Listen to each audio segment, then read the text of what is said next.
Welcome, it's the start of Easter week and we are getting our heads and hearts ready to celebrate Good Friday and Easter Sunday coming up, obviously, this coming weekend. I just wanted to really pay attention to the Passion, look at the Passion this week and all that Jesus went through.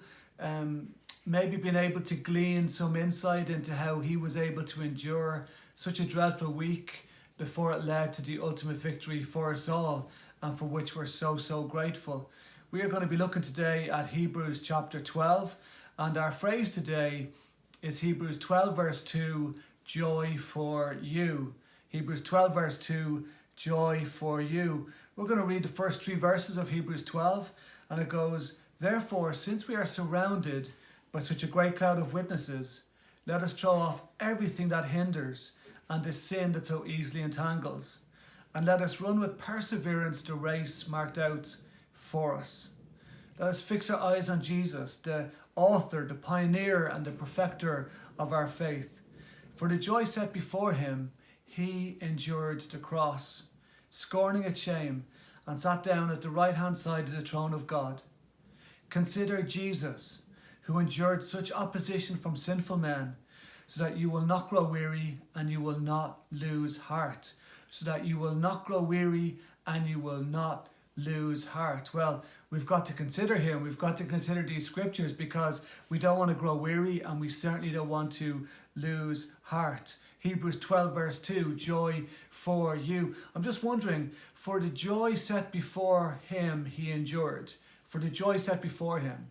So what joy have you got set before you? What joy are you looking forward to?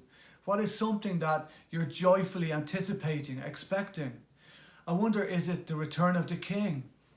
I wonder, is it the fact that no matter what happens, we're going to go home to be with the Lord in glory?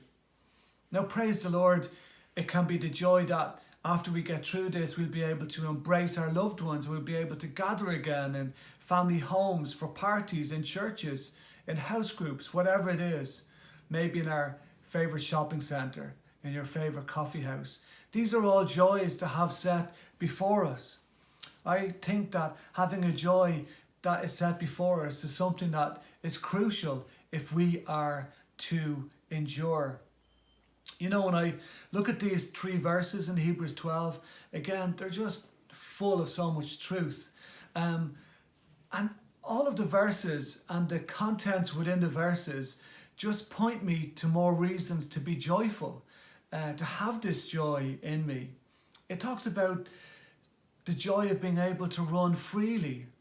You know, because Jesus is the great sacrifice, the pure sacrifice, and he's the great high priest, he has won a victory for us whereby we can throw off everything that hinders and the sin that so easily entangles. And so it is great to be reminded during this Easter week of all that he won for us so that we can run, and we can run freely. So there's joy in being able to run.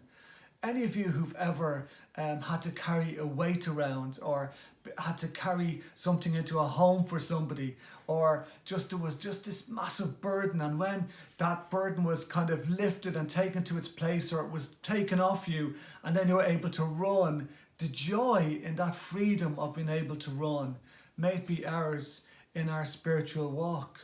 Then there's the joy of running with perseverance.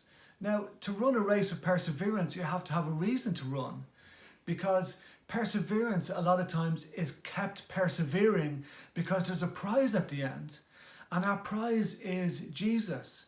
And so it's brilliant that we have the joy of having a reason to persevere.